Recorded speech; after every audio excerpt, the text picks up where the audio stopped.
He roimata te kai e hoa mā. Nau mai ki mautou Māori, ana i ngā pito kōrero mō ngā wāhanga e tangi ai koe i nā mātakitaki i The Simpsons. Oh, Dad wasn't even around on Christmas morning when I actually got to meet Santa Claus. Some father. Wait a minute. Dad! Tuatahi ake, he mea hau ka puta ia mātai iara, nā reira o haurutia, ringihia te pere e mōhio ai koe, hiahia āpitihia ai ngā kiriata hou. Kei te rongo koe i te hiahia ki te tangi, nau mai kia titiro tahi ai tātou ki ngā wāhanga tō-roimata tēnei pakiwaituhi rongonui. Heoi, ka kaute noatia ngā rārangi ia ata whakaritea. Ka huraina hoki ētahi kurahuna, kia kotahi atu tātou. Tua ngā huru, te wawatanui o Marge. Ko tahi no iho te wawatanui o Marge Simpson mō te krihi me te, he whakaahua whānau pai. Please, Bart, no more pranks. It would mean so much to me if we could have just one nice family photo. Heoi, i tēnei tau he take nui, kore ai a Bart i pirangi kia whaiwāhi atu ki te whakaahua whānau, mauana tana ringa tāhai. Ka tai atu te rongo kia Marge, ka whakaro ia nōnā kē te he. Ka whakaro kia Bart, me hoki ia ki te kāinga, hei whakātu atu ki tōna whānau, he tangata pai tonu ia. Hoki atu ana, kāri tana māma i te norata ki aia, heoi, kia puta i aia tana mahi, me ua roimata ka puritia. I can't believe you did this. I wanted to surprise you for Christmas. Oh, sweetie, this is the best present a mother could get. Tua iwa, te āwhina i te toho rā. He wairua inamata tō tēnei kiriata, ka whakawhenua tētahi toho rā ki Springfield Beach, i muri i tētahi āwhā, ka ngana Lisa ki te āwhina i āia. Bart, can you believe that something so mighty has been rendered so powerless? I te korenga o te tāone ki te āwhina, ka tahuri ia ki te pānui ki te toho rā, ka noho hoki ki tōna taha, paunoa te pō me te whakapono ka pai ake i te mutunga iho. The world below the brine, forests at the bottom of the sea, the branches and leaves. Sea lettuce, vast lichens. Aua ke te rā, ka mate te toho rā, aha ko tā Lisa whakapau kaha ki te whakaora no i aia, i mate i wainganui pō. Luella? No. E whiako nui tēnei mō Lisa. Aha koa ngā huatanga o te wā, ko ai tua ka pā ki ngā tāngata katoa. Those baby whales are doomed just like their mom.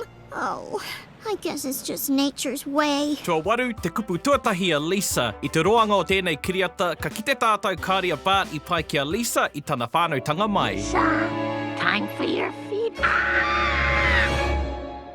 Who's cuter now?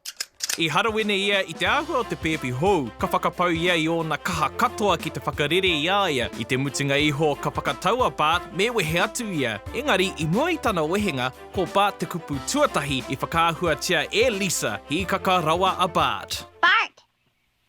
What did you say? Bart? Submarine Succotash! You can talk! Ka tahi tātou ka aura ki whakamua ki tētahi kiriata e whakātu ana i ngā tamariki e whakatoi ana i a Homer. I tēnei kiriata ko te kupu tuatahi a Maggie, ko Daddy! He kukume i ngā taura o te manawa. I hope you never say a word.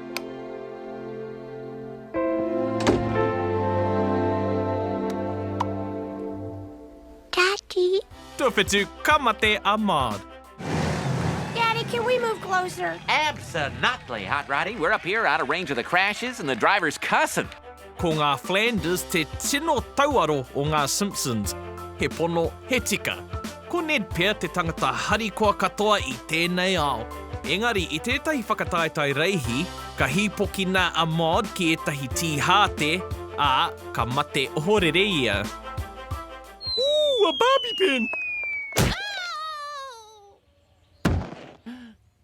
Maud? Aha ko e haraia i tētahi o ngā kiripuaki matua. Ko ia tonu te mate nui tuatahi o te hōtaka, ka huri katoa te ao o Ned. He uaua te mātaki i tēnei kiripuaki harikoa, me ana tamariki e rongo ana i te pauri. Whether you noticed her or not, Maud was always there.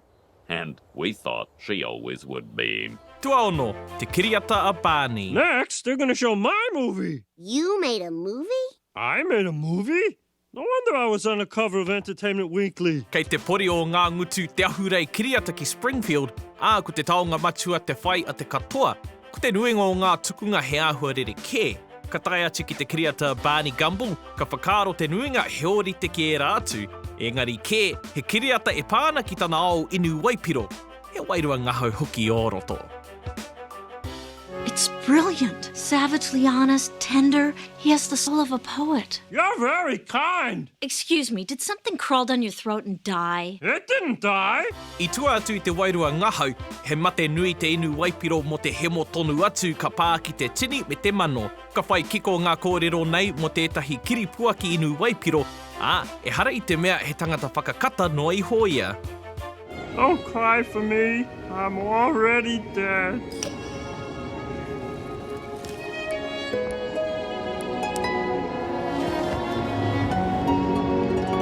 Tuarima te whakamātautau a Bart. Why are we dancing around the obvious? I know it, you know it, I am dumb, okay? Dumb as a post. Think I'm happy about Ka it? mōhi o te ao e hara a Bart i te tangata koi. Ngari kia kia atu ia ki te koretana ihu e puta i ngā rongonui wai e whai. Ka tōa ia i te pai tuapā ka huri o na whanonga. Repeat the 4th grade. What? You can't hold me back. I'll do better, I promise. Sure, that'll be the day. Well, maybe it would help him to be left back. Aha, ko ngā whakawai o te ao. Ka tahuri ia ki te aro ki āna mahi. Mutu ana te aro matawai ka whakawāwawea Mrs. K i tana pepa. Aha, ko tana whakapau kaha I ori te tonu tana māka. Well, Bart, it's a 59. That's another F. Ka tino rangona tana pauri I te whakatau. He maharatanga pai tēnei mō Bart rāua ko Mrs. K. Aha, ko Bart anake e tangi ana. No, you don't understand. I really tried this time. I really tried. There. This is as good as I can do, and I still failed. Tua whā, te kaiako riwhi. A book made him cry. He rerekea Lisa I wainganui I tōna whānau, he koi he ata mai hoki ia, engari ko tana mai a te mea e ngaro ana me tētahi iho pūmanawa tāne hei tauira pai mōna. Yes, but I didn't do it. Are you sure you didn't do it? It's good. No, but I'm starting to wish I had. Ka māwiwi tana kaiako, ka whakaaro ia ko Mr. Bergstrom te iho pūmanawa pai mōna. I mean, this man makes you feel like there's nobody better. Your father does that to me. Engari, nā te mea he kai riwhi ia, ka re roa ka wehe atu ia. Ka I noi kia ia kia noho mai. Hei whakaakoranga whakamutunga ka waiho ia I tētahi kōrero hei āwhina I āia. He kōrero hei āwhina I te hunga moke moke puta noa I te ao. It'll be okay. Just read the note.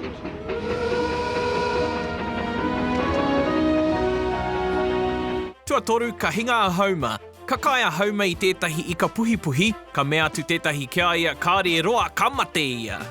You have 24 hours to live. 24 hours? Well, 22. I'm sorry I kept you waiting so long. Oh, Mart, I'm gonna die. I'm gonna die.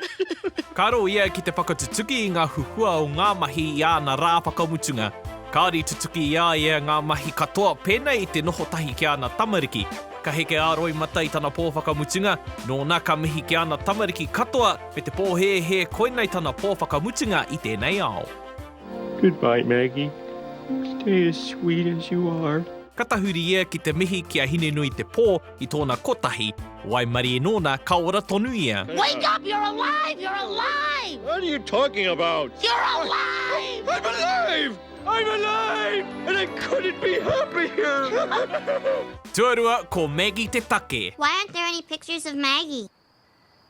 Well, I'm glad you asked. It's actually a very interesting story. I tēnei hoki ngā mahara, kāre he whakaahua o Maggie I te kāinga. Ka ki te tātou I eke a hauma ki ngā taumata o tana mahi, ka wehe ia I tana mahi I te wāhi karihi. Yeah, way to play the boss's head like a bongo, Homer. Te hapūtanga o Marge, kamate a hauma ki te whai te ara moni I tana wāhi mahi. Katuhia Mr. Burns I tētahi pānui mōna, me te ki, kaua e wareware kei konei koe mō ake tonu.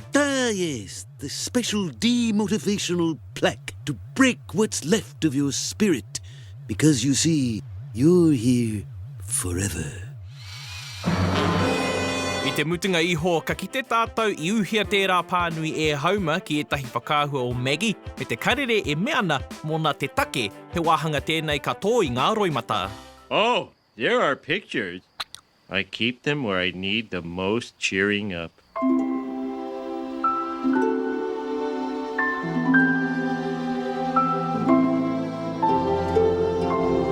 i te huranga o te tino, ana e tahi heimihi. Ka kōwhiria Maggie ia Marge, home sweet home, diddly-dum doodly.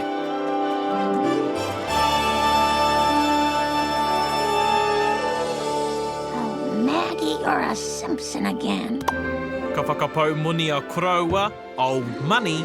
Come on in. Dignity's on me, friends. Ko Lisa's sex. Saxophone. $200?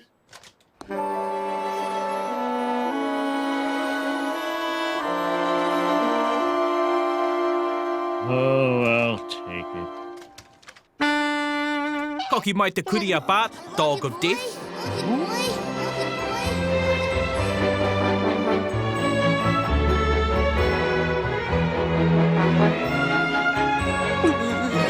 Tākaro tahi a bleeding gums me Lisa round Springfield. What the heck? Once more from the top.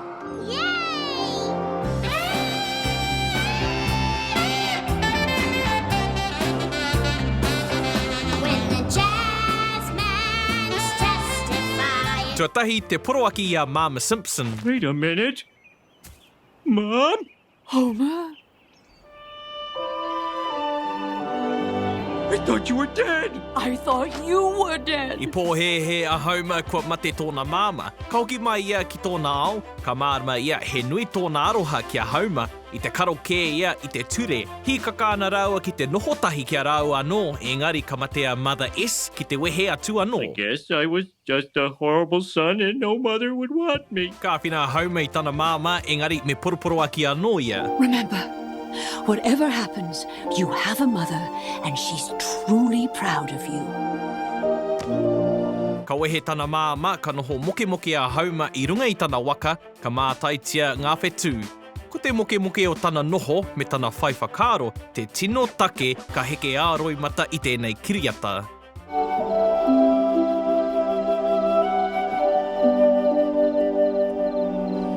Tohu marau, mahia māna e hoa mā, tirohia i nei kiriata hei whakakoakoa anō i a koutou, pono marika e hara i te kiriata pauri.